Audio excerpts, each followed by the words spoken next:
Welcome back. And welcome back to another video.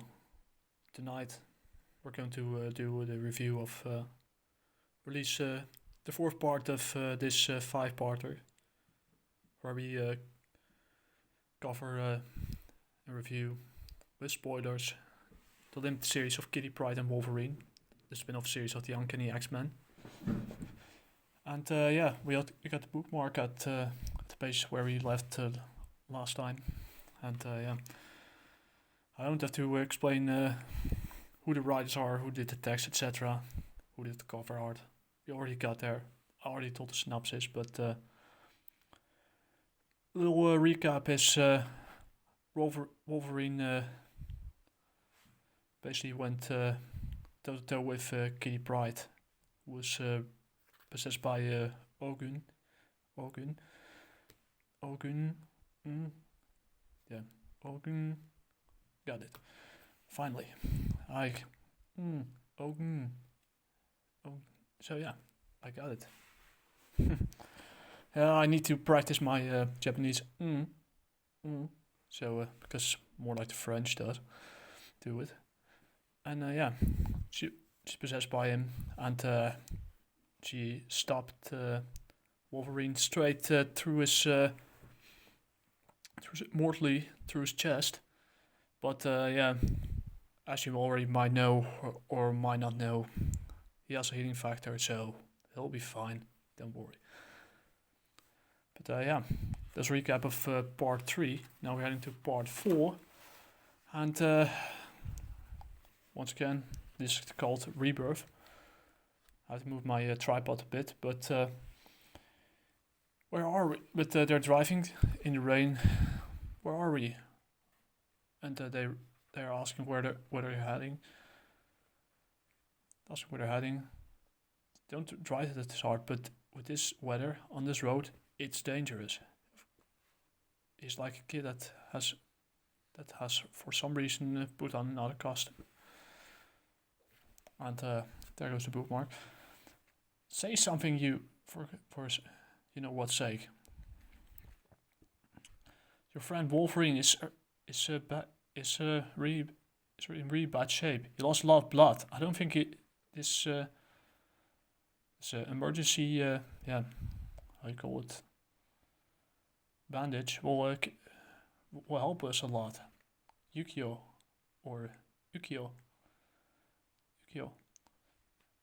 He needs a doctor. We need to get back to Tokyo. Away from this godforsaken mountains. Tokyo. Look at it. If that's the case, you'll die as well. Yeah, well, she means business, that's for sure. Yukio is quite Yukio. She's quite she has a temper. You don't scare me, lady. I want answers. What have you done to my daughter? Why is she binded in ropes? Well, why do you think? She's been possessed. But he doesn't know that yet. Carmen Pride doesn't know that yet. So Yukio stops the car, and she tells him, "I got enough of you, Carmen Pride, of your stupidity, your fear, and your big mouth. I've had enough." Okay. And she regrets the fact that she says it's miserable life, etc. And she tells him that do what she says without questioning. Is she clear? And she made a point. Carmen, he asked himself, is she going to kill him? Well, if you continue like this, yeah, she might.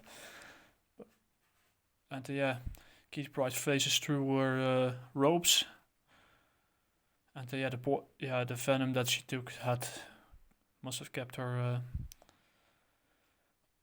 under narcosis for quite a longer period of time. Kept paralyzed for a longer period of time. But she has mutant genes, and she's the Shadow Cat. Need a sip of decaf. And here she goes. But she's still very weak. Yukio decides to follow her. She doesn't want to hurt him, but even after, she stopped Logan straight to his chest with a katana. But it was not her fault. She rightfully blames Karen Pride for what she's done, and also Ogun for basically stabbing Logan through the chest, mortally through the chest, by through Kitty Pride. Well, despite her condition, she's still very fast, and of course, she's been trained by Ogun, by Ogun. So, I had to put my tongue down my jaw. There we go. And Ogun taught her a lot. Ogun taught her a lot. Of course, she's a trained assassin right now. Oh dear, Kitty, what have you done? She grabs a sword or her katana and goes on the attack, slashes. She kicks, but Yukio basically kicks it out of her hands. It flies away, and she tells him that she's a fool. She's no match for her. It's Kitty's voice, but Ogun's words, and she tries to. She won't fight fair, but there's no way. And they call crazy times. Sometimes they do crazy things, but against her jumping against hurricane winds, close to to the cliffs. But she uses her darts to neutralize Key Pride and hopes that the wind blows her back, and it does. She kicks her and she falls down where she hits the ground. But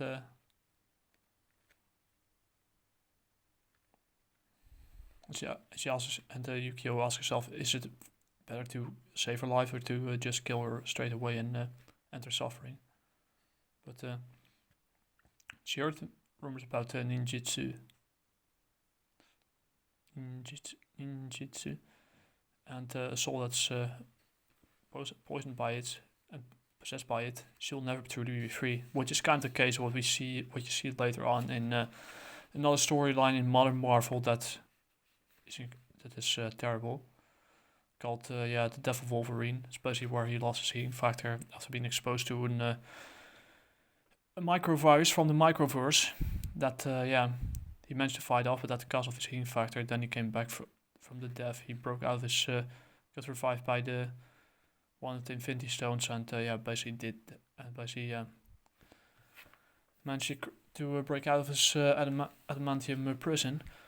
So that's what happened. But there you go to Osanmyaku. It's Osanmyaku, the biggest mountain region in northern Honshu. It's one of the biggest islands of Japan, and it's stand there for centuries. It's part of it's the family home of the Yashida clan, and there she recovered. And Karen Pride offers to help, but Yukio was kind of she doesn't want his help, and rightfully so, because he's a bastard. But he did for a good thing. He did to keep his daughter safe and to help other. We get to that later. because I'm spoiling the rest. And of course, surprised that Wolverine is alive. Wait, and even Wolverine had it with this guy. Basically, Carmen is kind of this running gag right here. Carmen's kind of this guy. Nobody wants to talk to him. Nobody likes him. And almost there. And I think I missed a page, or didn't I? Oh yeah, I did.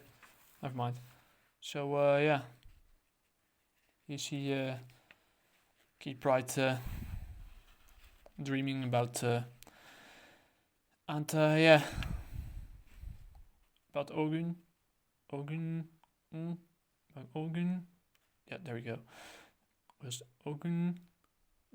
Yeah. I have to put my tongue down my jaw, so it works. So the man, the devil, and he possessed her soul and rearranged her into his own image. She was a mutant and an X-Men, just like I was. This is Wolverine speaking in third person. So yeah, now she's a ninja, one of the deadliest assassins. And here she's trying to she slowly breaks free from. What you see here is a visualization about how Ogun kind of it worked. Pronunciation is kind of let's go of bleeds out of her memory, not entirely, but for 99%. And she wakes up. She's Logan, sitting beside her. Wolverine. Yes, how do you feel? Great. I'm so happy to see you, Logan. I thought you were had a crazy nightmare. Everything felt so real. Yeah, of course it's real. And be careful because I'm kind of because she mortally wounded him. How did you? Accept the truth, Kitty. Even if it hurts you, it's your only hope. We fought.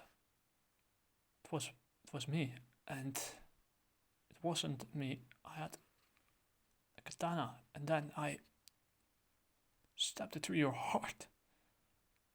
When I stabbed it through your heart, I was so proud. Sorry that I exaggerated a bit, Logan. Sorry for everything. I don't cry, little girl. Crying is good for you sometimes. It helps to let certain things go. It's a healthy thing indeed. Sometimes you have to cry. Even men cry at times, but for girls it's kind of more seen as a more normal thing. For guys it's it's a little different. Sometimes it depends on the situation, but often people say to man up, but when you're in a certain mental state, it's kind of hard to not cry. I've been there, and I've seen it, and he offers her breakfast, of course. It's called go on.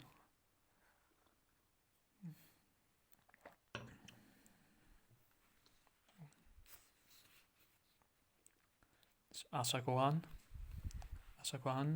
There we go. Japanese breakfast. Asagohan.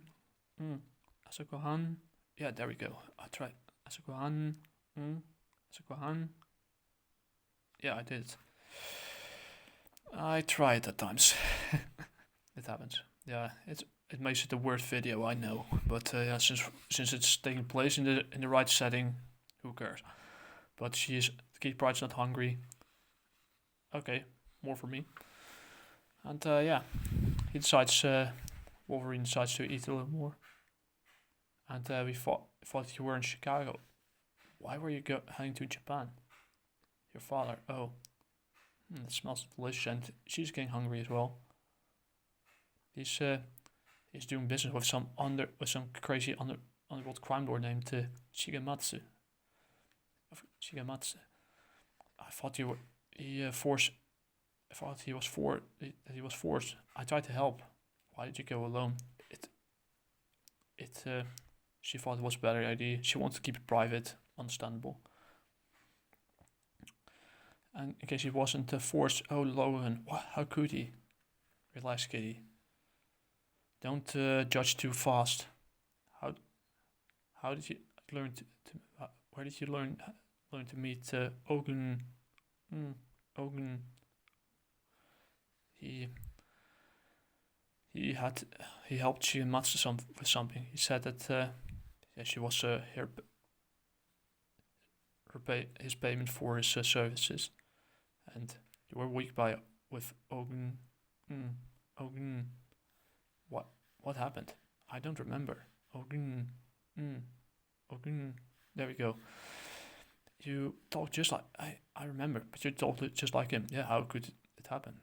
He was his student once, and the sensei, he was my sensei. Sensei, he taught me everything I knew. Wow. You know when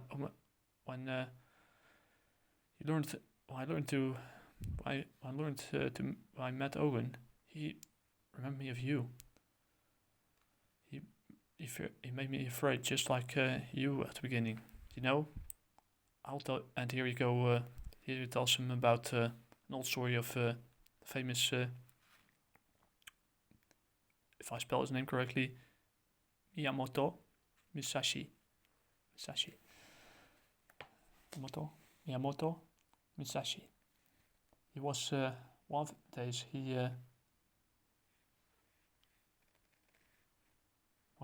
when they still had a steel sword instead of a wooden sword. They came by a bridge. At the other side of the bridge there was a samurai who stood in his way. The bridge. They saw basically like in a yes and no in a western, not a western. This bridge, honorable man, is not wide enough for both of us. Let the lesser man step aside so that he could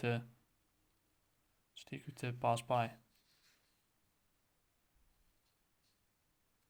And Ogun tells him that basically what happened is I agree.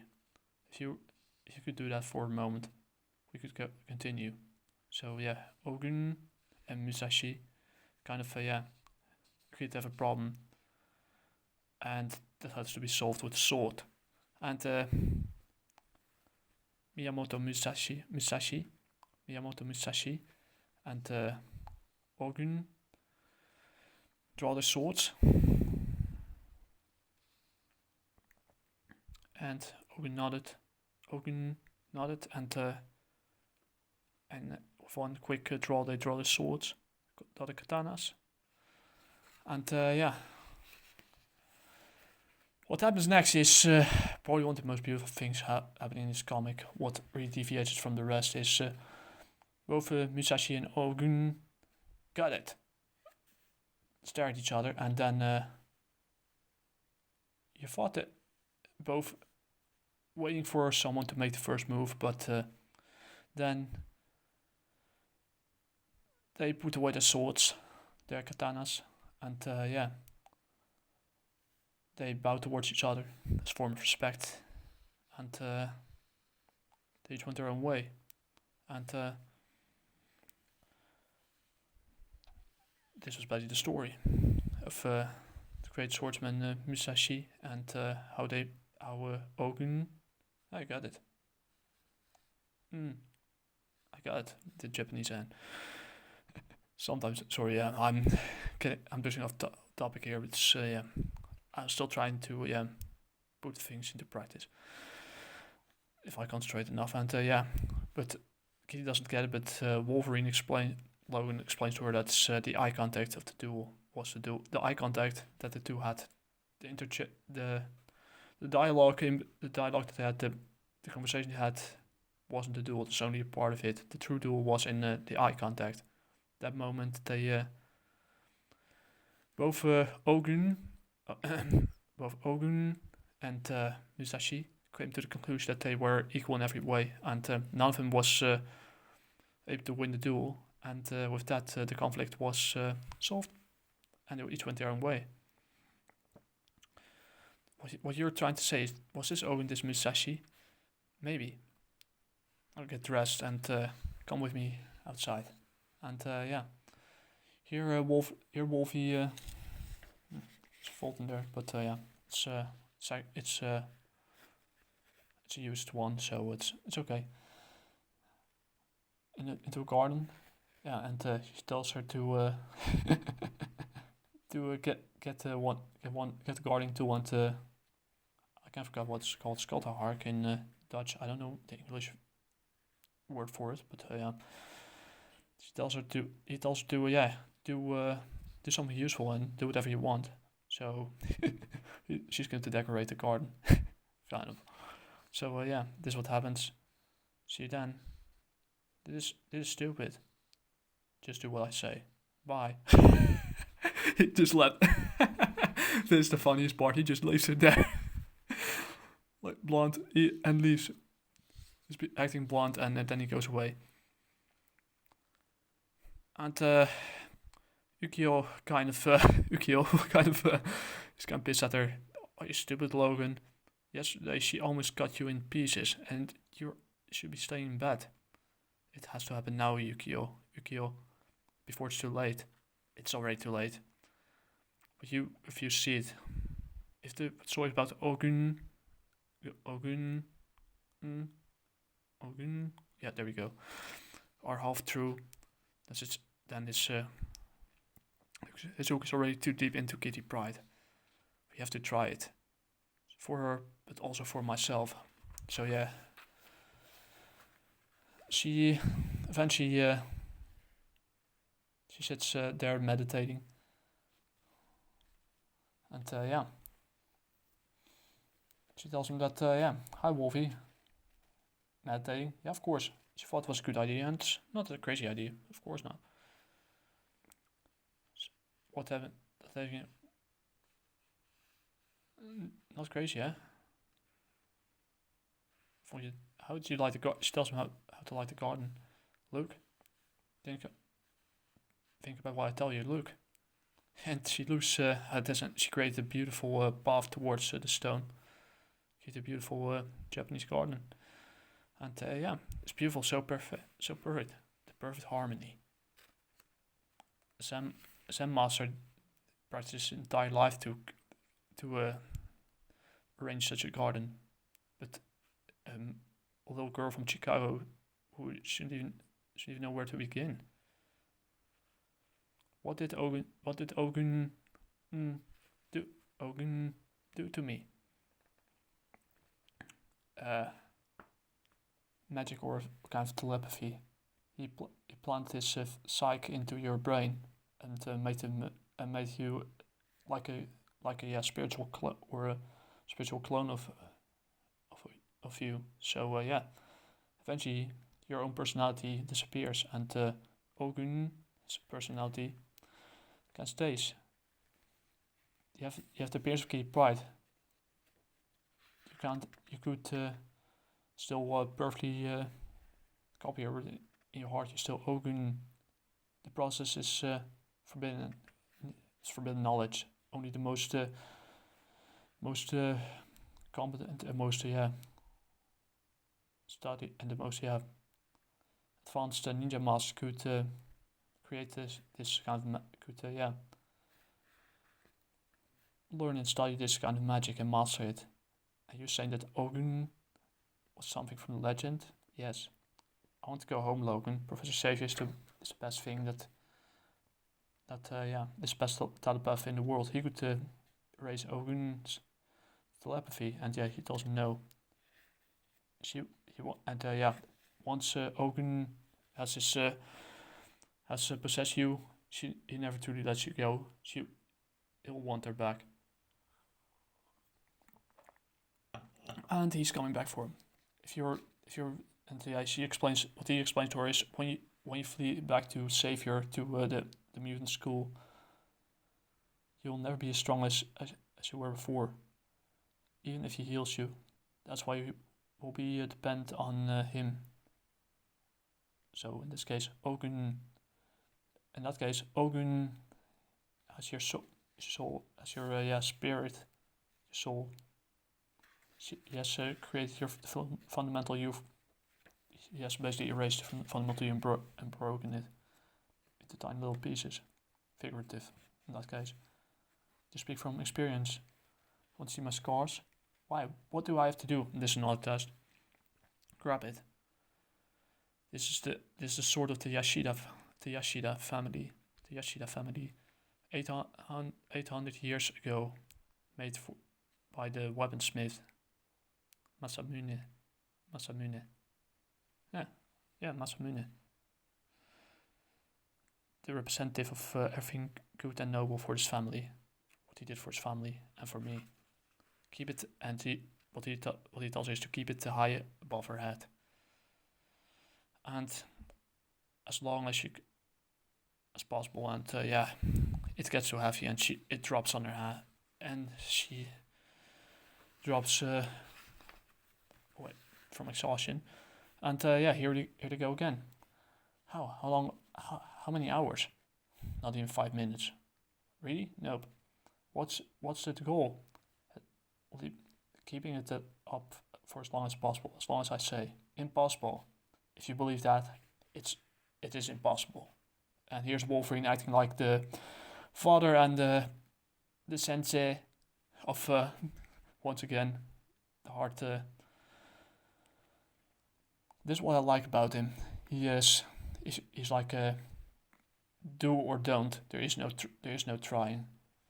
There's no impossible. Nothing is impossible as long as you keep working for it. Where do you keep all these cliches from? I get all these cliches from, and And in the early morning, he drops her. They look at the waterfall, falling down. The water looks, and Key Pride tells him that the water looks really delicious. It's this high. It must have been ice cold. Why don't you try it yourself? And the Wolverine pushes her down. Wolverine, it's cold. This is the moment, where another battle takes place. Where she's in for real, and Wolverine jumps behind her. Did you do that? No, that's Ogun in your body. And now you have to stop whining and swim towards the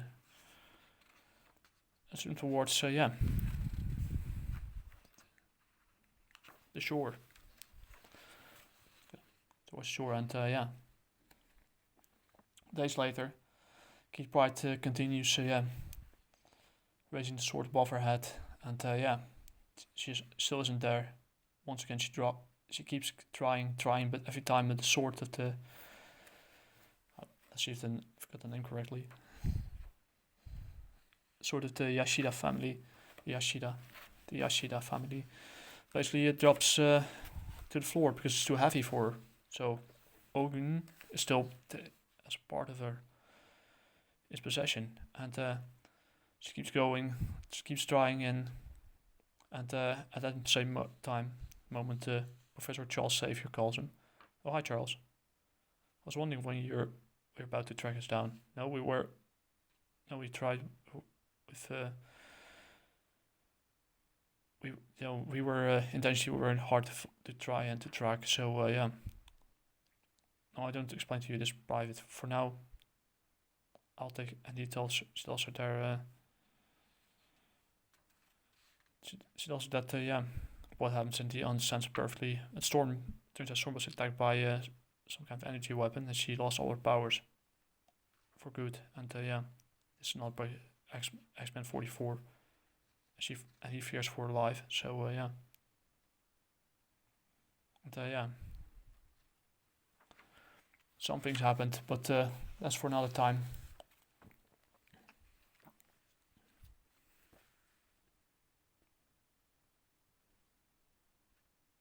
And it turns out that James McDonald is dead. and he clicks away. Unimportant, but it is quite important. And she tells him, I was nothing more than a beast when Jamie McDonald was the one who basically took him in, found, and he gave him life, humanity. Was like a brother, but now he's dead. And he cries towards the moon, barks at the moon basically. And he doesn't want to lose Kitty Pryde as well, but he doesn't have another choice.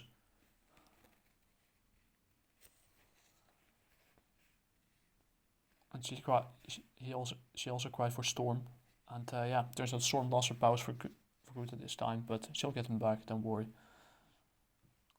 Here you see them converse for one another, reflecting on what happened.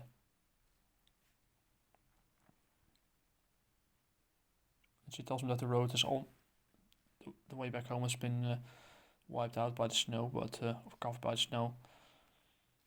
And he tells her that we have to. It's just a training. A strong body, a strong spirit. Ogun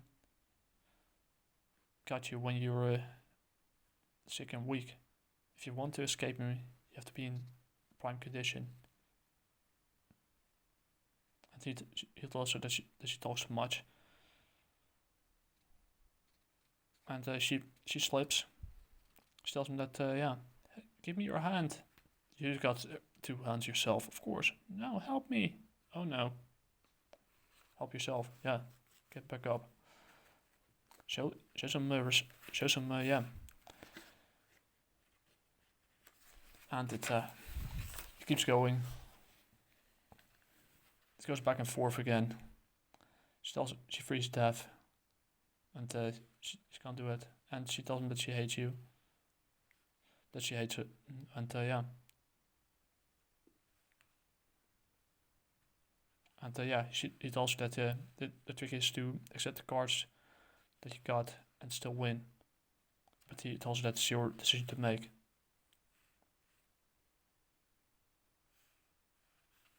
And he tells her please. And Carmen asks Wolfie where she is. And he blames her for and this is whether she'll die. And but Yukio kind of understands it and goes for but it turns out it wasn't necessary because Kitty Pryde made up her mind and runs towards the altar of the Yashida family, and she thought she would never be warm, and she's slowly breaking free from more or less from Ogun's mind control, and she takes a bath, and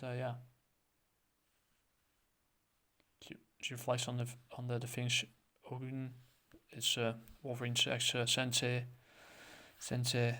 kind of did her to her, and she did her best to keep the sword up, the Yashida family up. Now she does it by herself. She's trying this whole, and she wants Wolverine tells Yukio tells Wolverine that this is kind of it's taking way too long, but Wolverine tells that she started it, so she decides once enough. So what happens is she holds it up the whole night till the sun goes up. Sunrise, sunset, sunrise, sunset, and then she opens her eyes and sees her sensei sleeping in 4 panels, and I won, Wolvie, and I lost as well. Farewell. She begs her farewell, and she makes her way to Agashima Airport, and for flight, and she's with the X-Men. The more she's with the X-Men, with luck, could I professor remove Ogun's brainwashing. But yeah, she makes her way. And yeah, Ukyo, and she tells that Ukyo is right. She reflects on it, and yeah, I'm afraid maybe that's the case. And yeah, when Peter so Colossus broke up with her. And yeah, and there she goes back home, but she doesn't go back home. And yeah, she manages to go back home, but she decides to not. Eventually, decide not to go home. And yeah, that's the end. So all in all, well, the other was more fast-paced. This was more a slower one, so this explains the over 30 minutes video. But yeah, wow, how hard it is to break. It's kind of it's kind of a Stockholm syndrome on an entirely different level. With how Kitty and yeah, but I've got to admire how Kitty Pryde brought herself from the brink of back to her own mind, got control of her own mind and body again for 99%, because Ogun kind of still has a little part of her, always will have a part of her, and yeah, it also shows another part of Wolverine than just the animalistic fighter, the beast inside of him. It also shows him that he is hard. He's the best what he does. What he does isn't always nice, but he's not just a fighter, but he's also a really good and also a hard teacher. And you also see other life lessons like when that some duels aren't always fought with swords, like you see with Misashi and Ogun trying to Ogun trying to figure out who is the strongest swordsman, but turns out they're both equally matched and they decide to go each way. And yeah, eye contact was basically how the battle ended. And yeah, from that alone, but yeah, it also shows a sort of determination. Geez, this really deviates from the norm. But yeah, this is all about, I'd say, good art, good story writing, good pacing. Yeah, once you read this, you probably don't want to read another X-Men story again. And yeah, that was part 4. And yeah, and towards the last part. That's called mood. In English we call it courage. And yeah, we get to that part. And yeah, got about page 95, and yeah, some other things going on. And the next part is honor.